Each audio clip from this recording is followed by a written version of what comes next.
Hi guys, આજે હું વાત કરીશ મારા એક સર વિશે. હું જે ઇન્સ્ટિટ્યૂટમાં ભણું છું, હું જે ઇન્સ્ટિટ્યૂટમાં BCA કરું છું અને મારો ફૂલ સ્ટેકનો કોર્સ છે એ પણ હું સાથે સાથે કરું જ છું ત્યાં.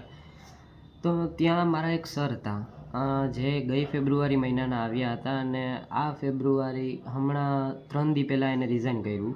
1 મહિના પહેલાં જ એને કહી દીધું હતું જવાના જઈ સર, પણ એને હમણાં 3 દી પહેલાં રિઝાઇન કર્યું એને. તો એ સર 1 વર્ષ સુધી અમારી હારે રહ્યા, બિલકુલ ફ્રેન્ડલી. પહેલાં સ્ટાર્ટિંગમાં થોડોક પ્રોબ્લેમ આવતો, કારણ કે મને ભણવાનો એવો બધો શોખ નથી. એટલે જ્યારે PTM હોય, પેરેન્ટ્સ ટીચર મીટિંગ હતી, ત્યારે મારા ફાધર આવતા તો એને એમ કહેતા કે તમારા છોકરાનું ખાલી 60% સારું ચાલે છે અને એવું બધું થતું. અને એટલે મને એ સર ખોટા લાગતા એવું.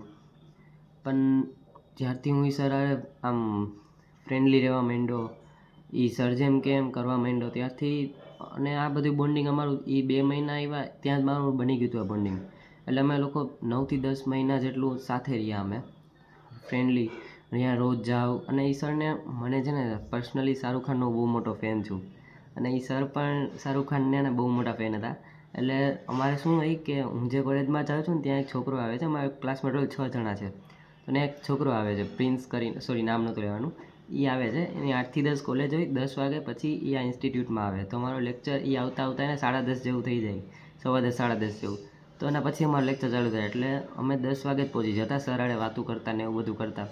અને સર ખાલી છે ને અમારા ક્લાસમાં 6 જણાની જ સંખ્યા છે.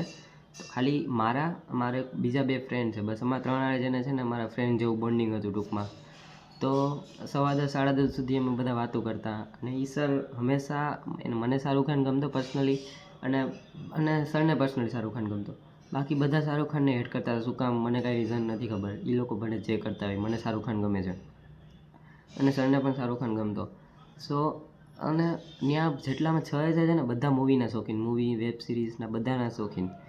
તો જ્યારે પણ હું શાહરુખ માટે સ્ટેન્ડ લઉં ને, તો શાહરુખ ખાન માટે સર પણ મારી માટે સ્ટેન્ડ લેતા.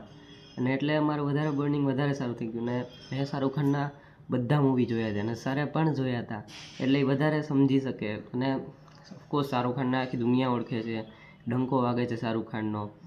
સો પર્સનલી અમને બેને બહુ ગમતો શાહરુખ ખાન, અને એને લીધે અમારું બોન્ડિંગ વધારે થોડુંક સારું થઈ ગયું હતું.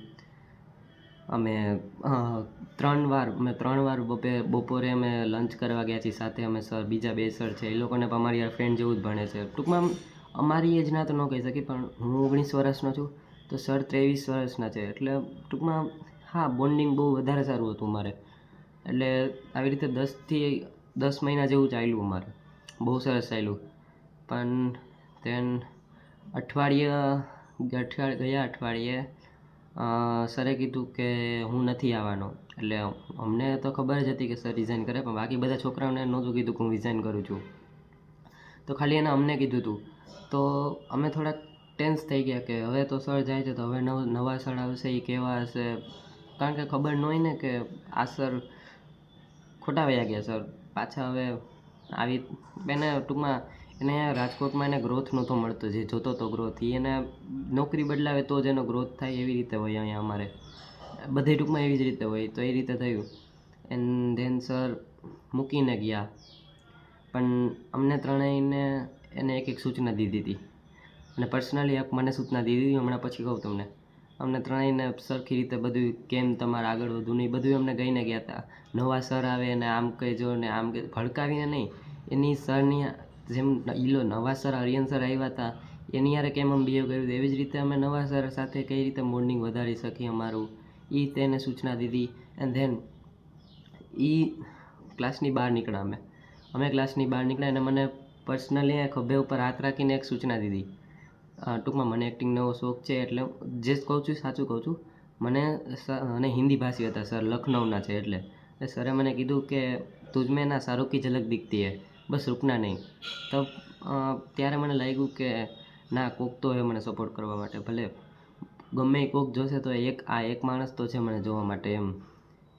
ને ત્યારે સર માટે થોડુંક મને વધારે ખોટું લાગ્યું કે જે સારા માણસ હોય એ જ કેમ આપણને દર વખતે મૂકીને વયા જાય. અને અત્યારે હવે નવા સર આવ્યા છે દિલ્હીના. સો એ સર સારા છે અને થોડાક મહિના સુધી ટ્રેન થતા હતા. મારી બીજી બ્રાન્ચ છે ત્યાં, ત્યાં એ લોકોનું ટ્રેનિંગ આવતું હતું. અત્યારે એ નવા સર અમને ભણાવવા આવ્યા છે.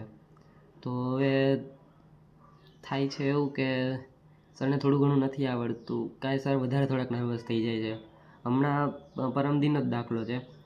એ સર બિચારા એટલે કહું છું કારણ કે એની યાર ખોટું થયું. બિચારા નવા નવા છે એટલે, અને હિન્દી ભાષી છે પ્લસ, એટલે એ લોકોને સરને ખબર ન હોય કે અમારે જે બ્રાન્ચ છે ત્યાં વોશરૂમ નહીં ક્યાં છે. તો એને એક છોકરી છે અમારે ત્યાં, એટલે ટૂંકમાં ગર્લ્સને છે, તો એને પૂછ્યું હશે કે વોશરૂમ ને એ બધું ક્યાં છે. તો જે અમારા બ્રાન્ચના જે મેન છે ને સર, હા એ સર એને ખીજાણા हिंदी में कि आप ऐसे नहीं कह सकते, आप लड़कियों को नहीं पूछ सकते, जो पूछना है फैकल्टी से या किसी और से पूछ लीजिए, ऐसे नहीं पूछ सकते. तो वह सर वैसे ही ऐसे नर्वस हो जाते हैं. तो हम किसी का ऐसा अपमान नहीं करना चाहिए. वो सर बुरा नहीं है वो नहीं कह सकता, लेकिन ये नए सर है ना वो, सॉरी हिंदी में क्या बात करो માંડું, એ જે નવા સર આવ્યા છે ને એ ટૂંકમાં આ જે મારા આર્યન સર હતા ને એની જગ્યા નહીં લઈ શકે, અને લઈ લેશે તોય આર્યન સર જેવા નહીં થાય. સોરી, નામ લેવાનું ક્યાં હતું યાર, સોરી પણ નામ લીધું તો કહી જ દઉં. આર્યન સર, જો તમે આ વિડીયો જો, you are the best sir. Thank you.